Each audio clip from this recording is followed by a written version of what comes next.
Hello friends, welcome to Garg education. So friends, हम BA semester first का English fluency पढ़ रहे हैं।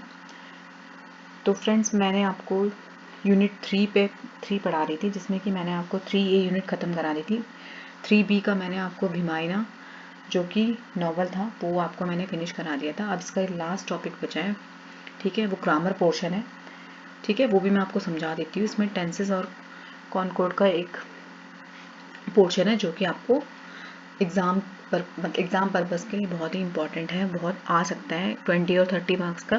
स्पेशली ग्रामर का जो पोर्शन है इसी में से आता है, ठीक है। तो ये जो है सब्जेक्ट और वर्ब पे पूरा बेस्ड है, ठीक है। तो स्टार्ट करते हैं। तो इसमें सब्जेक्ट और वर्ब एग्रीमेंट के बारे में बता रखा है फ्रेंड्स आपको, कि सब्जेक्ट यानी आपको पता है जो क्रिया और कर्ता और क्रिया के बीच में क्या, उसमें दोनों में क्या संबंध, मतलब दोनों एक दूसरे से हमेशा जुड़े रहते हैं, ठीक है। सब्जेक्ट और वर्ब यानी कर्ता और क्रिया, ठीक है। तो इसका जो एग्रीमेंट मतलब होता है कि कोई भी जो ग्रामर में रूल्स और जितने भी ग्रामेटिकल रूल्स होते हैं उनमें कुछ ऐसे एग्रीमेंट्स होते हैं, जैसे कि अगर सब्जेक्ट हमारा सिंगुलर है तो हमारा वर्ब भी सिंगुलर फॉर्म में ही होगा, और अगर सब्जेक्ट हमारा प्लूरल है तो वर्ब भी हमारा प्लूरल फॉर्म में ही होगा, ठीक है। तो इसमें आपको किस तरीके से आपको समझाया गया है, किस तरीके से आपको दिया गया है कि आपको कैसे कैसे आ सकता है एग्जाम में। तो सबसे पहले इसमें एक्सरसाइजेज है। तो एक्सरसाइजेज से पहले इसमें जैसे एक स्टैंजा दिया गया है आपको, तो आपको जैसा आप पढ़ेंगे इसको, कि जैसे ये फर्स्ट स्टैंजा है, last year I had an opportunity to visit Mauritius by sea, ठीक है। We travelled in a big ship, there were other smaller ships going alongside, the whole fleet, ठीक है, वाज इन इंफॉर्मेशन। तो सबसे पहले friends, ये जो paragraph है इसमें आप इसमें देखेंगे कि कुछ ऐसे वर्ड्स हैं जो अंडरलाइंड है, ठीक है। तो यही अंडरलाइंड वर्ड जो है वो ही आपको सब्जेक्ट और वर्ब के बीच में क्या एग्रीमेंट होता है इन चीज़ों के बारे में आपको पता चलेगा, ठीक है। तो सबसे पहले इसमें जो दिया हुआ है कि we travelled in a big ship, there were other smaller ships along sides, यानी कि छोटी छोटी जो नाव है वो उसके आसपास चल रही है, ठीक है। अब लास्ट में इन्होंने इसमें जो ये प्लूरल फॉर्म था शिप्स का, ये यूज ना करके इन्होंने क्या बोला, द होल फ्लीट। फ्लीट मतलब क्या होता है फ्रेंड्स? फ्लीट मतलब होता है जो शिप्स का ग्रुप होता है, यानी बहुत सारी शिप्स का ग्रुप होता है। तो आपको पता चल रहा होगा फ्रेंड्स, जैसे कि आपने नाउन पढ़ा था, तो नाउन में आपको कलेक्टिव नाउन आपने पढ़ा होगा, जिसमें समूह के बारे में बताया हुआ है। तो ये जो फ्लीट है ये किसका एग्जाम्पल है? ये कलेक्टिव नाउन का एग्जाम्पल है। तो इसी अंडरलाइन है जो ये कलेक्टिव नाउन है, तो सबसे पहले हम इसी की एक्सरसाइज, जो ये फर्स्ट एक्सप्लेनेशन है, इसी के बारे में दिया गया है, ठीक है। आपको इसी की चीज के बारे में समझाया गया है पहले एक्सप्लेनेशन में, कि कलेक्टिव नाउन कैसे हम सिंगुलर फॉर्म में, मतलब हम सिंगुलर फॉर्म में उसको मानते हैं, ठीक है, क्योंकि वो नाउन है। वो एक बहुवचन से एक वचन में बन जाता है, ठीक है। तो जैसे observe the underline word in the above passage, हमने सबसे पहले कौन सा फर्स्ट वर्ड करा, हमने ऑब्जर्व करा फ्लीट। सबसे पहले अंडरलाइन वर्ड है हमारा फ्लीट, जिसका मतलब यहाँ पे इन्होंने लिखा है अ ग्रुप ऑफ शिप्स, यानी किसको कम बोला जाता है, जो बहुत सारे जहाजों का समूह होता है उसको फ्लीट बोलते हैं। तो two plural takes a singular verb, यानी कि अब इसने क्या, किस फॉर्म में चेंज हो गया, सिंगुलर वर्ब में। यानी अगर ग्रुप ऑफ शिप्स था तो वो क्या होता, हमारा प्लूरल होता, लेकिन यहाँ पे फ्लीट हो गया, हमारा सिंगुलर फॉर्म हो गया, ठीक है। तो ये सिंगुलर वर्ब हो गया because it is a collective noun, क्योंकि ये हमारा क्या है, एक कलेक्टिव नाउन है, ठीक है, हमारा समूहवाचक संज्ञा जिसे हम हिंदी में बोलते हैं। Similarly we can write. तो इसी तरीके से आपको कलेक्टिव नाउन के बारे में पता चलेगा कि कलेक्टिव नाउन को हम सिंगुलर फॉर्म में यूज करते हैं, ठीक है। तो अब जैसे एक्सरसाइज है फ्रेंड्स, आप यहाँ पे दिया गया है कि in the following sentences supply the correct form of the verbs within the bracket so as to make agree with the subject. अब आपको पता इसमें ये लगाना है कि आपको बताना है कि ये जो पूरा सेंटेंस है सिंगुलर फॉर्म में है या प्लूरल फॉर्म में, ठीक है। तो मैंने आपको जैसे बताया कि सब्जेक्ट और वर्ब में आपस में क्या एग्रीमेंट होता है, कि अगर सब्जेक्ट प्लूरल है तो वर्ब भी प्लूरल होगा, अगर वो सिंगुलर है तो वो भी सिंगुलर होगा, ठीक है। तो इसमें अ नंबर ऑफ कैंडिडेट्स, यानी कि कैंडिडेट्स, अब एक कैंडिडेट नहीं है, बहुत सारे कैंडिडेट्स है, द नंबर ऑफ कैंडिडेट्स, यानी यहाँ पे किसी कलेक्टिव नाउन के बारे में बात नहीं की गई है ना। The number of candidates dash let for the interview, तो यहाँ पे क्या आएगा, वर। वैसे आपको आंसर की दी हुई है, लेकिन आपको ऐसे समझ नहीं आएगा, तो आपको यानी अब आपको इसमें खुद देखना है कि इसमें क्या आना चाहिए, इसमें क्या आएगा, वर। ठीक है, क्योंकि ये प्लूरल फॉर्म में है, कैंडिडेट्स यानी बहुत सारे कैंडिडेट्स हैं। ठीक है, इसमें कोई कलेक्टिव नाउन की बात नहीं की गई है, तो इसीलिए इसमें क्या आएगा, प्लूरल फॉर्म आएगा। उसके बाद है सेकंड, द कमिटी। अब देखिए फ्रेंड, कमिटी जो द कमिटी, अब ये जो द कमिटी है ये क्या है, प्लूरल, ये यानी कमिटी तो बहुत सारे लोगों का ग्रुप्स होता है। ठीक है, यानी कमिटी में बहुत सारे लोग होते हैं, लेकिन जब हम बहुत सारे लोगों के ग्रुप्स को कमिटी बोलते हैं तो द कमिटी, तो द कमिटी क्या हो गया, एक कलेक्टिव नाउन हो गया। तो अब ये किस फॉर्म में चेंज हो गया, सिंगुलर फॉर्म में। ठीक है, तो जब ये सिंगुलर फॉर्म में बन गया द कमिटी, तो इस पे यहाँ पे क्या आना चाहिए, सिंगल वाज या वर, तो यहाँ पे क्या आना चाहिए, वॉज आना चाहिए। ठीक है, क्योंकि वॉज है, सिंगुलर फॉर्म है, तो यहाँ पे पूरा सेंटेंस क्या बन जाएगा हमारा, the committee was agreed on the main point, तो यहाँ पे वॉज आएगा। ठीक है, इसी तरीके से द पब्लिक, तो यहाँ भी कलेक्टिव नाउन, पब्लिक में तो बहुत पब्लिक, यानी जैसे आप पब्लिक मतलब क्या होता है, जहाँ पे बहुत सारे लोगों का समूह होता है तो उसे पब्लिक बोला जाता है। तो द पब्लिक हमारा क्या है, कलेक्टिव नाउन को शो करता है। तो कलेक्टिव नाउन यानी अब सिंगुलर फॉर्म में, तो सिंगुलर फॉर्म में क्या आएगा, इज आएगा या आर आएगा, तो सिंगल में इज आता है। ठीक है, तो यहाँ पे क्या आएगा, the public is requested not to walk on the grass. ठीक है, इसी तरीके से the crew of the pirate ship, the crew of the, crew member यानी क्रू तो बहुत सारे लोग, जो शिप्स में जितने भी मेंबर्स होते हैं तो उनको क्या बोला जाता है, द क्रू। तो the crew of the pirate ship, तो ये भी एक कलेक्टिव नाउन को शो करता है, जो कि सिंगुलर फॉर्म में आ जाएगा। तो the crew of the pirate ship was taken prisoner, तो यहाँ पे क्या आएगा, वॉज टेकन प्रिजनर। ठीक है, इसी तरीके से द क्राउड, क्राउड मतलब क्या होता है, जैसे आपको पता होगा फ्रेंड्स, भीड़, भीड़ यानी बहुत सारे लोगों की भीड़, लेकिन ये द क्राउड क्या शो करता है हमें, कलेक्टिव नाउन। ठीक है, तो द क्राउड बोलते हैं हम बहुत सारे लोगों की भीड़ को, द क्राउड। तो द क्राउड यानी अब इसमें वॉज आएगा या वर आएगा, तो यहाँ हमारा यहाँ पे क्या आएगा, was dispersed by the police. ठीक है, इसी तरीके से अ फ्यू सजेशंस, यानी अ फ्यू सजेशन, अब यहाँ पे कोई कलेक्टिव नाउन शो नहीं हो रहा है, यहाँ पे देखो, यहाँ पे प्लूरल फॉर्म आ रही है, द अ फ्यू सजेशंस, तो फ्यू सजेशंस, तो यानी यहाँ पे क्या आना चाहिए, हैव आएगा या हैज आएगा, तो सिंगुलर के साथ तो हैज आता है और प्लूरल के साथ हैव आता है। ठीक है फ्रेंड्स, तो यानी यहाँ पे ये हमारा प्लूरल है सेंटेंस, अ फ्यू सजेशंस तो प्लूरल है, तो इसका मतलब यहाँ पे क्या आएगा, have. A few suggestions have been made for the staff association to consider. ठीक है, तो इस तरीके से यहाँ पे सब्जेक्ट और वर्ब में क्या एग्रीमेंट बना कि अगर सिंगुलर फॉर्म है, both are singular and both are plural. ठीक है, ठीक है फ्रेंड्स, तो ये कलेक्टिव नाउन के बारे में बोला गया है कि अगर कलेक्टिव नाउन है तो हमारा सिंगुलर वर्ब ही आएगा। ठीक है, तो ये आपको समझ आ गया होगा। अब दूसरा इसमें जो अंडरलाइन वर्ड है हम देखेंगे, दूसरा वर्ड है इसमें, the captain and pilot, the captain and pilot of our ship was very efficient. अब आपको फ्रेंड्स, आपने जैसे पढ़ा होगा ग्रामर में क्या रूल होता है कि जब दो से एक से ज़्यादा व्यक्ति होते हैं या कुछ, उसमें क्या लगता है, अगर वो प्रेजेंट में है तो इज लगेगा, अगर पास्ट फॉर्म में है तो वॉज अगर वो प्रेजेंट में है तो उसमें आर लगेगा, एक से दो, एक से ज़्यादा है, अगर पास्ट में है तो उसमें वर लगता है। लेकिन आप यहाँ पे देखिए, जैसे इसमें लिखा है the captain and pilot of our ship was लगा है। अब इसमें वॉज क्यों लगाया गया है, तो यही सेंटेंस आपको, यही अंडरलाइन सेंटेंस के बारे में आपको यहाँ पे इसका दूसरा रूल पता चलेगा कि किस तरीके से इन्होंने यहाँ पे प्लूरल यानी सिंगुलर फॉर्म में लिखा है उसको। तो क्यों लिखा है इसमें, द सेकंड अंडरलाइन फ्रेज जो है हमारा, the captain and the pilot, ये हमारा जो सेकंड अंडरलाइन फ्रेज है, in the passage above takes a singular verb, लेकिन ये सिंगुलर वर्ब है। क्यों है सिंगुलर वर्ब, क्योंकि हम एक ही व्यक्ति के बारे में इसमें बात कर रहे हैं। जो कैप्टन है और वो पायलट है, वो एक ही व्यक्ति को दर्शाता है। ठीक है, वही कैप्टन है और वही पायलट है, the captain and pilot in the passage above takes a singular verb because the two nouns, the captain and pilot refer to the same person, हम एक ही पर्सन को बोल रहे हैं, कैप्टन भी और पायलट भी। तो इसका मतलब ये नहीं है कि ये दो अलग अलग व्यक्ति हैं, तो इसीलिए यहाँ पे सिंगुलर फॉर्म आएगी।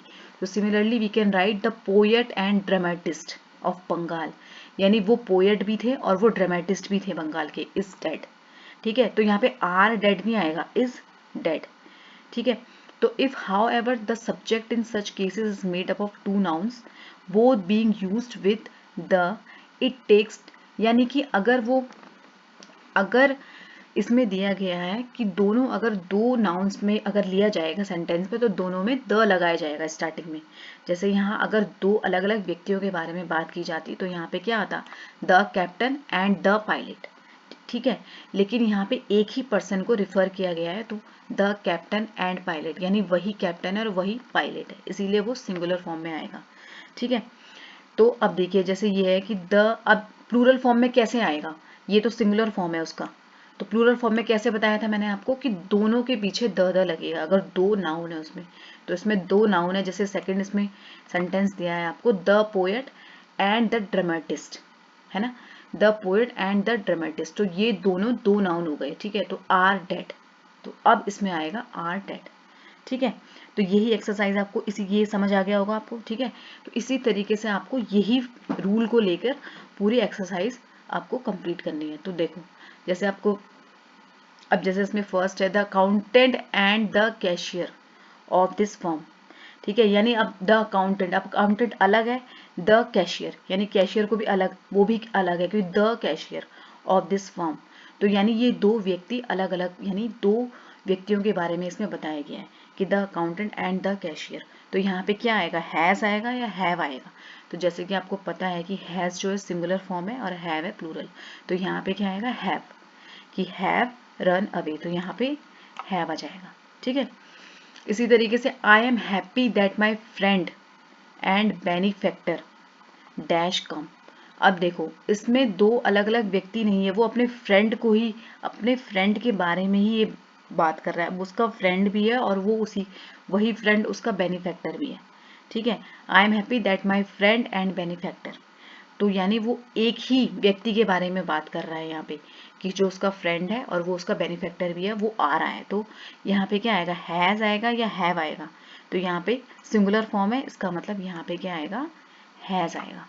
ठीक है, तो इसी तरीके से फ्रेंड्स, जैसे alas the great philosopher and statesman, यानी कि जो ग्रेट फिलोसोफर है वही स्टेट्समैन भी है, the great philosopher and statesman of our country, तो क्या आएगा इस पे, इज नो मोर, यानी एक ही व्यक्ति के बारे में इसमें बात की गई है। ठीक है, उसी तरीके से the secretary and the treasure of our society. अब देखिए फ्रेंड्स, जैसे मैंने आपको बताया, अब इसमें दो अलग अलग व्यक्तियों के बारे में बात की गई है, कैसे, क्योंकि देखो यहाँ पे द सेक्रेटरी अलग नाउन है और द ट्रेजर अलग है, तो ऑफ अवर सोसाइटी, तो यहाँ पे क्या आएगा, इज आएगा या आर आएगा, तो यहाँ पे प्लूरल फॉर्म आएगी आर, यानी हमारा वर्ब जो आएगा वो आर होगा, are yet to be elected. ठीक है, फिर उसी तरीके से लास्ट वाला the storyteller and poet, यानी एक ही के बारे में बात हो रही है, स्टोरी टेलर भी है और पोएट भी है, तो the storyteller and poet of our state, तो यहाँ पे क्या आएगा, वॉज ऑनर्ड रिसेंटली। ठीक है, इतना आपको समझ आ गया कि अगर दो अलग अलग नाउन के बारे में बात की जाएगी तो उनके दोनों के आगे ही द लगेगा, अगर एक ही के बारे में बात की जा रही है तो उसमें द नहीं लगेगा। ठीक है, तो इसी तरीके से बहुत इजी है फ्रेंड्स, ये आपको एग्जाम पर्पस के लिए मतलब आपको बहुत ही इंपॉर्टेंट है ये, और आपको आ सकता है ये 20 to 30 मार्क्स का आपको, और बहुत इजी है, आपको ऐसा नहीं है कि मुश्किल है, आपको थोड़ा सा इसको समझना है, इसके रूल्स आपको देखने हैं और आपको उसको सॉल्व करना है एक्सरसाइज। ठीक है, अब इसमें थर्ड जो है, थर्ड अंडरलाइन वर्ड क्या है इसमें, जैसे आप ये देखिए, इसमें थर्ड जो अंडरलाइन वर्ड है, bread and butter was given to us at breakfast, इसमें बोला गया bread and butter was given to us breakfast। ठीक है, तो अब इसमें भी सिंगुलर फॉर्म क्यों आई है, ब्रेड और बटर तो अलग अलग चीजें हैं, तो वही आपको इसमें बताया गया है कि जो थर्ड है, third underline phrase bread and butter takes a singular verb. अब इसमें सिंगुलर वर्ब आएगा, क्यों आएगा, उसने सिंगुलर वर्ब क्यों किया उसका, कि because the to noun express a single idea. लेकिन क्योंकि जो उसमें दो नाउन है ब्रेड और बटर, वो एक सिंगल मतलब कि यानी एक दूसरे से संबंधित है, दोनों एक दूसरे से जुड़े हुए हैं, ठीक है। तो इसीलिए यहाँ पे इनका जो वर्ब की फॉर्म आएगी वो भी सिंगुलर फॉर्म में ही आएगी। तो इसी तरीके से we can say the horse and carriage is at the door, यानी हॉर्स और उसका जो कैरेज जो पीछे उसका लदा हुआ होता है, ठीक है, सामान या कुछ भी जिसमें हम बैठते हैं, तो ये दोनों एक दूसरे से क्या है, एक दूसरे से जुड़े हुए हैं, हॉर्स भी और कैरेज भी। इसीलिए यहाँ पे इनकी जो वर्ब फॉर्म है वो भी सिंगुलर फॉर्म में ही आएगी, ठीक है। तो इसी को चीज को समझ के आपको बाकी की एक्सरसाइज है तो ये आपको सॉल्व करनी है। अब कैसे करोगे फ्रेंड्स, आप देखो, जैसे इसमें दिया है the slow and steady dash the race, तो ये यानी ये सिंगुलर फॉर्म में है, स्लो एंड स्टडी। तो यहाँ पे क्या आएगा, विंस द रेस, ठीक है, विंस द रेस। इसी तरीके से after his recent illness bread and milk, यानी अब ये दोनों एक दूसरे से जुड़े हैं, ब्रेड एंड मिल्क, तो यहाँ पे क्या आएगा, इज हिज ओनली फूड, ठीक है। फिर उसी तरीके से टाइम एंड टाइडी, तो वेट्स फॉर नो मैन, तो यहाँ पे भी ये भी सिंगुलर फॉर्म में ही आएगा। उसी तरीके से the rise and fall of the tide, तो is due to fact of the moon, तो ये सारे क्या है, सिंगुलर फॉर्म में आएगा इस तरीके से। The long and the short, तो जो भी ऐसे सेंटेंसेस आएंगे तो आपको ये सारे आपको इनकी वर्ब जो लिखनी है वो सिंगुलर फॉर्म में लिखनी है, ठीक है। अब फ्रेंड्स इसमें फोर्थ है, तो फोर्थ अंडरलाइन वर्ड जो था हमारा वो है इसमें ईच वन ऑफ अस। जैसे हम बोलते हैं ना, हम में से कोई एक बोला जाता है, जैसे हम में से कोई एक करेगा, हम में से कोई एक काम करेगा, तो ये देखो, अब जैसे हम हिंदी में बोल रहे हैं तो हमें पता चल रहा है कि इसमें सिंगुलर फॉर्म आई है, मतलब एक वचन के रूप में हम इसको बोल रहे हैं। तो इसी तरीके से इंग्लिश में जैसे each one of us was served food in plenty, तो अब इसका जो है आपको किस तरीके से आपको इसको वर्ब और सब्जेक्ट के बीच में कैसे, मतलब दोनों के बीच में कैसे इसमें रूल्स फॉलो करना है हमने। तो अब ये देखो, इसमें लास्ट जो है ईच वन ऑफ अस, जैसे इस तरीके के सेंटेंस जब भी आते हैं पेपर में, आपको इस तरीके का कोई भी सेंटेंस आएगा ईच वन ऑफ अस, तो आपको सीधा सीधा इसके जो वर्ब है उसको सिंगुलर फॉर्म में लिखना है, ठीक है। तो because the subject is made singular by use each one of, यानी हम में से कोई एक, ठीक है, ईच वन ऑफ अस। तो similarly we can say each one of the peoples has paid the fee, ठीक है, पीपल मतलब आपको पता है ना स्टूडेंट, जैसे each one of the people यानी हम में से कोई एक स्टूडेंट, तो हैज पेड द फी, ठीक है, कोई दे सकता है फीस। तो इस तरीके से कोई भी वर्ड ऐसे आता है तो उसमें सिंगुलर फॉर्म के ही बारे में बात की जाती है, तो इसीलिए उसका जो वर्ब होगा वो भी सिंगुलर फॉर्म में ही आएगा। तो द यूज ऑफ एवरी, जैसे एवरी का यूज होता है, जहाँ पे नन का यूज होता है with a plural noun also make the subject singular, तो उसका सब्जेक्ट भी क्या होता है, सिंगुलर फॉर्म में ही आएगा, ठीक है। तो इसी तरीके से एक्सरसाइजेस इसी से रिलेटेड जो नीचे एक्सरसाइज है आपकी, तो इस तरीके से आपको कुछ एग्जांपल्स दिए गए हैं, जैसे every one of the boys and girls, तो यहाँ पे क्या आएगा, is ready for the picnic, ठीक है। तो क्योंकि यहाँ सिंगल यानी यहाँ पे सिंगुलर के बारे में बात की जा रही है, यानी every one of the boys and girls, तो नन ऑफ द गर्ल्स, तो यहाँ पे भी क्या है, ये भी क्या है, सिंगुलर फॉर्म है, none of the girls is more than 5 feet tall. तो उसी तरीके से each of the students dash given a prize, तो यहाँ पे किस गिवन अ प्राइज, यानी कि यहाँ पे पास्ट टेंस की बात हो रही है, तो यहाँ पे इज नहीं आएगा, यहाँ पे क्या आएगा, वॉज आएगा, तो each one of the student was given a prize, ठीक है। उसी तरीके से व्हेन द प्लेन एक्सप्लोडेड, तो यहाँ भी ये क्या है, पास्ट की बात हो रही है, एक्सप्लोडेड यानी सेकंड फॉर्म आ गई है ना, तो in mid air every man and women and child was lost, तो every, each one of us या नन ऑफ अदर या कुछ भी, तो इसी तरीके के जो सेंटेंसेस होते हैं ये सिंगुलर फॉर्म में ही इनके वर्ब आता है, ठीक है, सारे सिंगुलर वर्ब ही इसमें आएगा। तो each one of the suspected person, तो सस्पेक्टेड पर्सन, तो ये भी पास्ट की बात हो रही है, तो यहाँ पे क्या आएगा, was arrested by the police. तो जो भी इस तरीके के सेंटेंसेस होते हैं तो इसमें कंफ्यूज नहीं होना है कि ये कोई प्लूरल फॉर्म है, ये सब क्या है, सिंगुलर फॉर्म है। ठीक है, ये सारे सिंगुलर फॉर्म है जिसमें आपको इनका जो वर्ब है वो भी सिंगुलर फॉर्म में ही लिखना है। ठीक है, उसके बाद जो हमारा एक्सप्लेनेशन 5 है, जो 5th हमारा अंडरलाइन फ्रेज है वो है नाइदर और नॉर। आपने पढ़ा होगा फ्रेंड्स नाइदर और नॉर के बारे में। तो अगर कोई भी सेंटेंसेस में नाइदर और नॉर होता है तो वो भी एक सिंगुलर वर्ब ही लेता है, उसमें भी एक सिंगुलर वर्ब ही लेना है हमें। अब क्यों लेना है, क्योंकि the subject, because the subject here is singular with the use of neither nor. तो सिमिलरली आइदर और में भी ऐसे ही होता है, ना ही ये ना ही मैं, या मैं या तुम। तो इस तरीके से ऐसे जो सेंटेंसेस होते हैं इसमें हमेशा जो वर्ब होती है वो सिंगुलर फॉर्म में ही हमें लेनी होती है। तो जैसे आइदर रवि और Naeem is fault in this matter, तो इसमें क्या इज आया। ठीक है, तो ये क्या होगी, इसमें सिंगुलर फॉर्म ऑफ वर्ब आएगा। तो इसी से रिलेटेड जो एक्सरसाइज है, जैसे आपको सीधा आपको पढ़ के ही पता चल जाएगा कि ये सिंगुलर के बारे में इसमें बात हो रही है या प्लूरल के बारे में। तो आइदर एन ऑफिसर और एन असिस्टेंट। ठीक है, आइदर एन ऑफिसर और एन असिस्टेंट, या तो ऑफिसर या तो असिस्टेंट। तो आर नहीं आएगा तो इस पे क्या आएगा, यहाँ पे इज आएगा, यहाँ पे क्या आएगा, इज। ठीक है, यहाँ पे इज आएगा, तो इज नीडेड सून। उसी तरीके से नाइदर द जज नॉर द लॉयर। ठीक है, ना ही जज ना ही वकील। तो हैव अराइव्ड नहीं आएगा, क्या आएगा, इस पे सिंगुलर फॉर्म आएगी हैज अराइव्ड, यानी वर्ब की सिंगुलर फॉर्म आएगी has arrived at the court yet.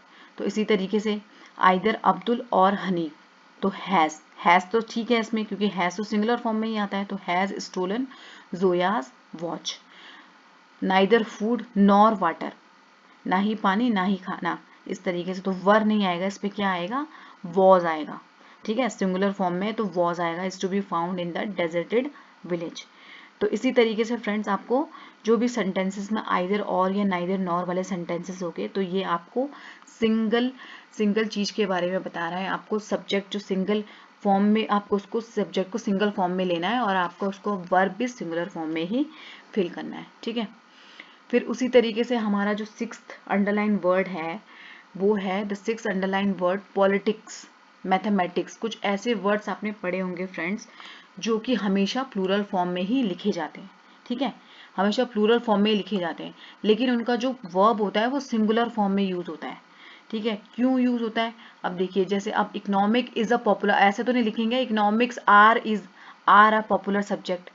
ठीक है, तो इकोनॉमिक्स, मैथमेटिक्स या पॉलिटिक्स ऐसे कुछ वर्ड्स होते हैं जो कि हमेशा प्लूरल फॉर्म में ही हमें दिखते हैं, लेकिन इनका जो हमें वर्ब है वो हमेशा सिंगुलर फॉर्म में ही हम उसको यूज करते हैं। ठीक है, अब जैसे इसमें economics is a popular subject, एक सेंटेंस है economic is a popular subject. तो इसी तरीके से आपको ऐसे कुछ सब्जेक्ट बनाने, पॉलिटिक्स से रिलेटेड, मैथमेटिक्स से रिलेटेड, जिसमें जो वर्ब की फॉर्म आएगी वो सिंगुलर फॉर्म में आएगी। तो right 5 similar sentences of your own. तो इसी तरीके से आपको ऐसे ही 5 सेंटेंसेस बताने हैं।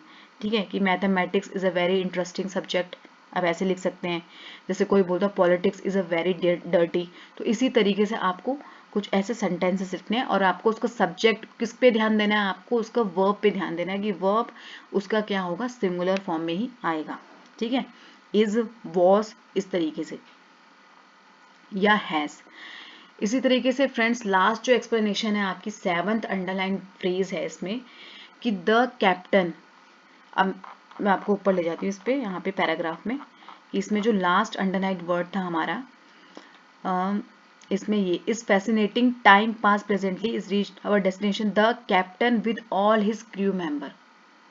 यानी किसके बारे में बात हो रही है, द कैप्टन, यानी captain with all his crew member, यानी कैप्टन और जितने भी जो शिप के क्रू मेंबर्स हैं उनके बारे में। Has earned a permanent place in our memory, यानी अब ये देखो यहाँ भी इन्होंने क्या करा है, सिंगुलर फॉर्म यूज करा है।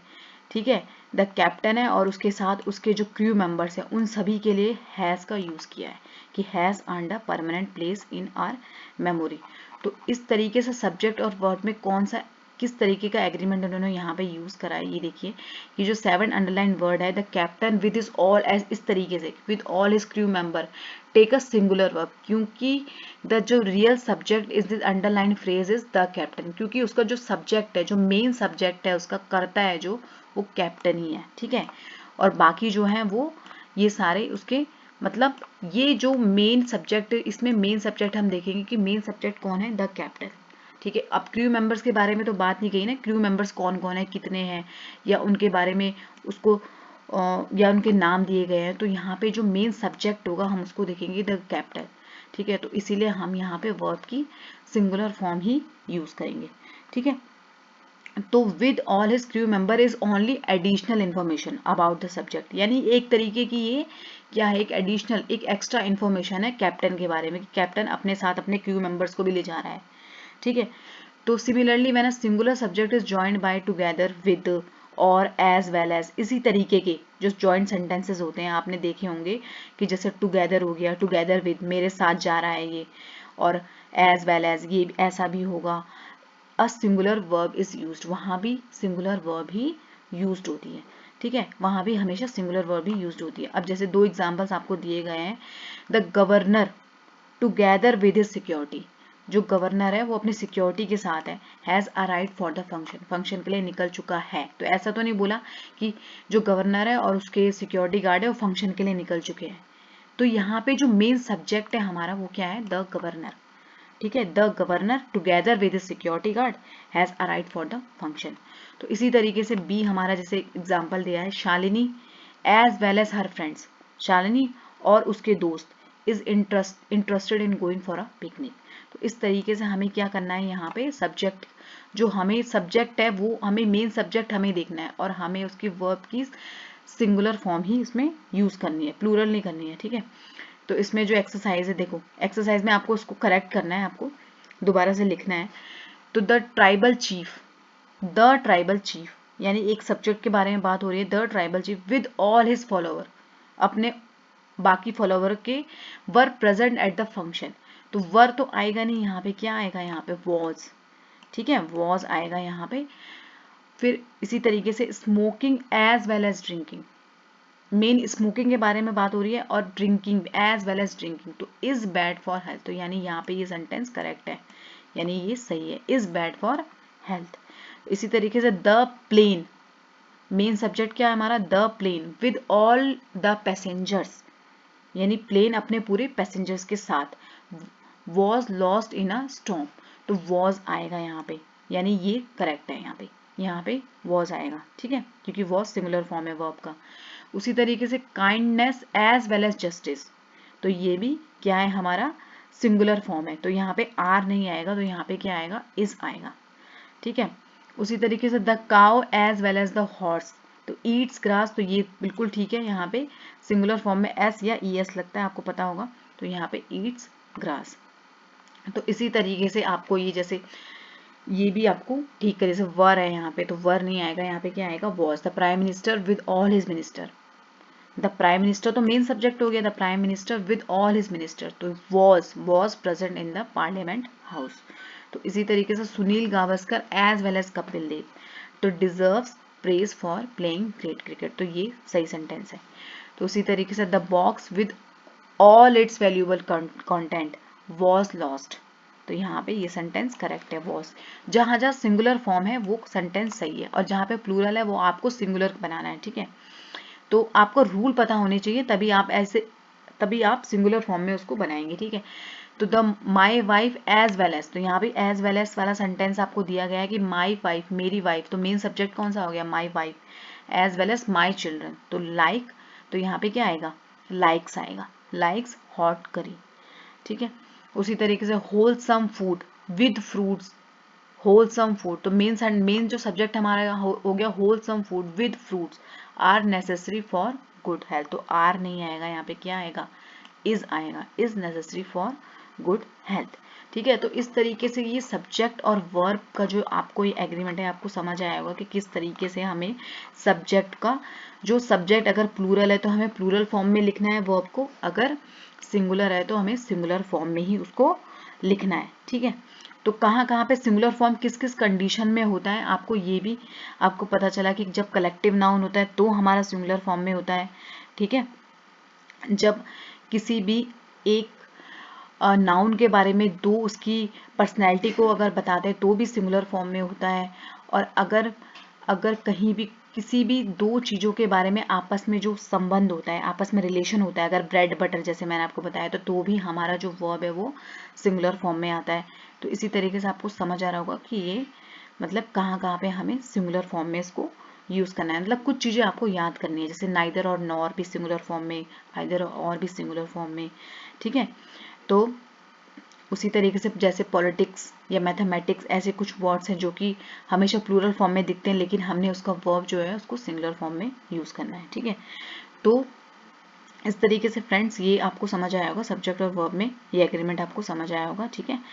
आई होप आपको ईजी लगा होगा। तो आपको एग्जाम पर्पसली आपको आई होप आपको समझ ढंग से आप समझ गए होंगे कि किस तरीके से इसको यूज़ करना है। तो नेक्स्ट वीडियो में आपको मैं अब सिंपल प्रेजेंट और प्रेजेंट कंटिन्यूस के बारे में बताऊंगी, वो भी आपको एग्जाम में आता है। सिंपल प्रेजेंट और प्रेजेंट कंटिन्यूस को किस तरीके से हमें यूज़ करना है सेंटेंसेस में, ठीक है, किस तरीके से पहचानना है हमें। तो तब तक के लिए इतना ही, ठीक है। नेक्स्ट वीडियो में मिलेंगे और वीडियो को लाइक शेयर ज़रूर करना। धन्यवाद।